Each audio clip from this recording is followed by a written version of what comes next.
Kalau kita ngelihat laporan keuangan, biasanya angka apa sih yang paling pertama kita perhatiin? Penjualan kan?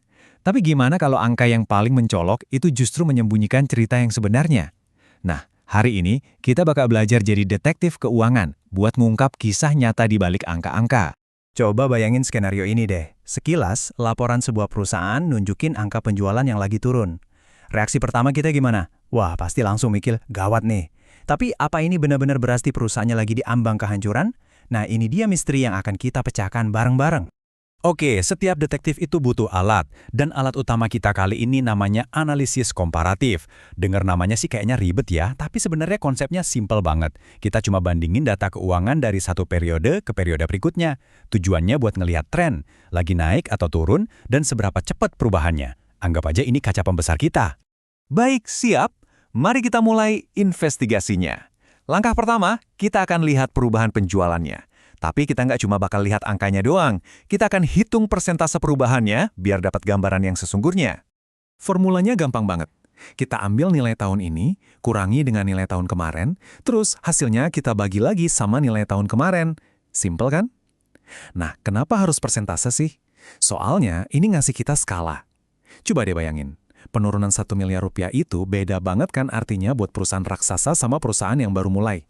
Nah, persentase ini bikin perbandingannya jadi fair kan? Nah, ini dia nih, data kita. Ini adalah potongan dari laporan laba rugi. Kita fokus ke baris paling atas ya, penjualan. Di tahun 2019, angkanya 13.406, dan di tahun 2018, angkanya 14.538. Yuk, kita comot dua angka ini dan masukin ke formula yang tadi. Jeng-jeng, dan ini dia hasilnya. Penjualan turun sebesar 7,8%. Kalau dilihat sekilas, ini kayak berita buruk ya. Penurunan hampir 8% itu biasanya lampu kuning loh. Eits, tapi tunggu dulu. Jangan keburu nutup buku kasusnya ya. Nah, sekarang kita masuk ke bagian paling serunya. Angka pertama yang kita lihat itu seringkali cuma sampul bukunya aja. Padahal cerita aslinya ada di halaman-halaman berikutnya. Ini dia kuncinya. Dalam analisis keuangan, sering banget ada gangguan atau noise yang bikin gambaran aslinya jadi kabur. Dan di laporan yang kita bedah ini, ada satu noise yang gede banget. Petunjuknya ada di sini, item temporer. Ini tuh kejadian-kejadian yang sifatnya cuma sekali-sekali, yang muncul di laporan keuangan dan bisa mengacaukan perbandingan. Contohnya, ya ini, beban restrukturisasi. Gampangnya, ini biaya yang dikeluarin perusahaan buat, katakanlah, nutup pabrik atau merampingkan operasi. Ini biaya besar yang nggak terjadi tiap tahun. Nah, biar perbandingannya adil, gangguan kayak gini harus kita singkirin dulu.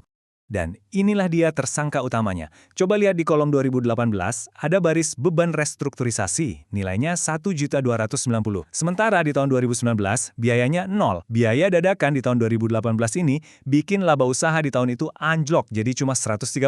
Coba bandingin sama 1.888 di tahun 2019. Jauh banget kan? Ini kan jadi nggak apple to apple lagi bandinginnya, ya kan? Oke, sekarang waktunya kita bongkar kebenarannya. Kita bakal melakukan yang namanya restatement atau gampangnya kita bersihin data tahun 2018 dari biaya aneh tadi biar perbandingannya jadi akurat dan adil. Nah, sekarang coba lihat tabel yang udah kita bersihin. Penjualan masih sama, turun 7,8%, itu fakta. Tapi, coba deh lihat, laba usaha. Setelah biaya restrukturisasi tadi kita balikin lagi ke laba 2018, laba usaha yang seharusnya itu 1.420, bukan 130.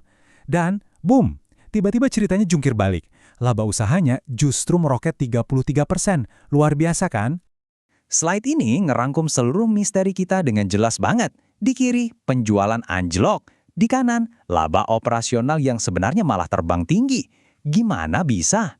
Ini nih paradoks yang bikin analisis keuangan tuh seru banget. Nah, ini dia pertanyaan utamanya. Bagaimana caranya sebuah perusahaan bisa menghasilkan lebih banyak keuntungan dari operasinya, justru di saat mereka menjual lebih sedikit barang? Jawabannya ada di satu kata yang sangat-sangat kuat. Dan jawaban dari misteri kita adalah efisiensi. Perusahaan ini bukan cuma sekedar menjual produk, tapi mereka jadi jauh lebih pintar dan hemat dalam menjalankan bisnisnya. Gini cara mereka ngelakuinnya. Pertama, mereka pinter banget menekan biaya produksi. Biaya pokok penjualannya turun 8,6%, bahkan lebih cepat dari penurunan penjualannya sendiri. Tapi, jurus andalannya ada di poin kedua. Mereka bener-bener potong biaya operasional lain. Bayangin aja, biaya penjualan turun 15,6% dan biaya riset dipangkas 25%. Jadi intinya, meskipun pendapatan mereka turun, mereka jadi jauh lebih hemat. Fokusnya bukan lagi soal menjual lebih banyak, tapi menghasilkan lebih banyak dari setiap penjualan. Kutipan ini ngerangkum semuanya dengan sempurna. Jadi penjualan turun itu nggak selamanya berarti kiamat loh.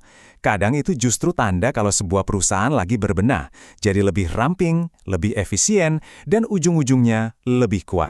Jadi, pelajaran paling pentingnya apa? Jangan pernah puas sama angka pertama yang kamu lihat. Selalu gali lebih dalam, cari konteksnya, dan waspada sama pos-pos aneh yang cuma muncul sesekali. Kemampuan buat membaca cerita di balik angka, itu adalah keahlian yang berharga banget. Analisis kita ini kan baru pemanasan aja. Bayangin, tiap laporan keuangan itu kayak buku cerita yang penuh rahasia tentang efisiensi, pertumbuhan, dan juga resiko. Nah, sekarang pertanyaannya buat Anda. Dengan kaca pembesar baru ini, cerita apa lagi nih yang bakal Anda temukan?